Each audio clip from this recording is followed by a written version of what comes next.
OU క్యాంపస్లో ఉన్న హాస్టల్స్కి తిండి ఉంటుంది. మరి మేము ఓయూలో విద్యార్థులం కాదా? మేము విద్యార్థులమా దొంగలమా? కనీసం తిండి పెట్టడానికి కూడా ముందుకు రాని రాష్ట్ర ప్రభుత్వం మాకెందుకు? కనీసం వీసీకి అనేక సార్లు ఇన్ని లెటర్లు పంపిస్తాం, ఈ లెటర్లు కూడా పనిచేయమన్నారు. ఈ రోజు డైరెక్టర్ మారినా కూడా డైరెక్టర్కు చెప్పినాం, మేము సిద్దిపేట కాలేజీలో మాకు హాస్టల్ వసతి ఉన్నప్పటికీ కూడా తిండి లేదు, ఈ మెస్ని తప్పకుండా మీరు నిర్వహించాలి అంటే డైరెక్టర్ మారుతుండు, వీసీ మారుతుండు, అయినప్పటికీ కూడా విద్యార్థులం గుర్తుకొస్తలేం. మేము మమ్మల్ని దొంగలా చూస్తుర్రు. మేము విద్యార్థులం అయితే ఇప్పటికీ 2 ప్రభుత్వాలు వచ్చినాయి, 2 ప్రభుత్వాలు తిండి పెట్టలేకపోయినా కనీసం మొన్న కొత్త డైరెక్టర్ రావడం జరిగింది. కొత్త డైరెక్టర్ కూడా మేము ఎన్నో లెటర్లు పంపిస్తున్నాం. ప్రిన్సిపల్ని కూడా సార్ మా బాధ ఇదే అన్న, సార్ ఇక్కడ నుంచి పంపించి సార్ మనకు హాస్టల్ ఏర్పాటు చేయండి, మెస్ ఏర్పాటు చేసి తక్షణమే మెస్ వచ్చేలా చేయమంటే మా ప్రిన్సిపల్ ఇక్కడ నుంచి 3 సార్లు పోయినా కూడా ఇప్పటి వరకు ఓయూ నుంచి మాకు కనీసం ఒక లెటర్ కూడా రాలేదు. ఆడ సార్లు ఉన్నారా లేరా? కనీసం మరి ఇక్కడ మేము చదువుకుంటున్నామా లేకపోతే అండుకొని తిన్నీకి వచ్చినామా? ఏ ఒక్క విద్యార్థి ఆ నుంచి రానికే కష్టం ఉందంటే ఇంటికాడ నుంచి రాగా బియ్యం బస్తాలు, గ్యాస్ స్టవ్ ఏ నుంచి తీసుకొచ్చుకోవాలి?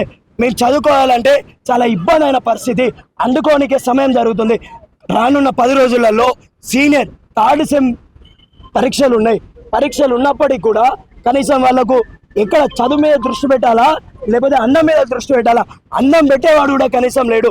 ఈ ప్రభుత్వానికి ఎన్నిసార్లు హెచ్చరించినా అనేక సార్లు కళాశాల మొదలైన నుంచి వసతి గృహం ఏర్పాటు చేయాలి, తల భోజనం ఏర్పాటు చేయాలని ఎంతో మంది విద్యార్థులు నిల్చన చేసి అయినప్పటికీ కూడా ఇప్పటి వరకు నిల్చన చేసినా కూడా వాళ్ళ మీద కనీసం వాన పడ్డా నిప్పు పడ్డా కూడా సోయిరాని పరిస్థితిలో ఉన్నారు.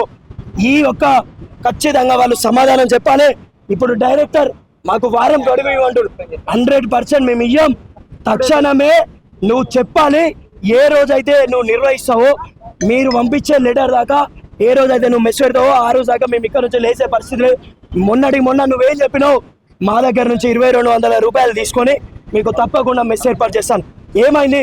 మా మెస్ ఏమైంది? మేము రోడ్ మీద అడక తినాలా లేకపోతే రోడ్ మీద అండుకొని తినాలా అనే బతుకులా ఉన్నాయి మాకు. కనీసం మేము కూడా మీ విద్యార్థులమే, మేము కూడా చదువుకోనికో వచ్చినాం, మేము కూడా మీ పిల్లల్లాగానే మేము కూడా పిల్లలమే. మాకు కూడా కనీసం ఒక మెస్ ఏర్పాటు చేయండి, మమ్మల్ని విద్యార్థులాగా గుర్తించండి. మేము దొంగలం కాదు, మాకు చదువు చెప్పడానికి వచ్చారు, చదువుకోవాలి.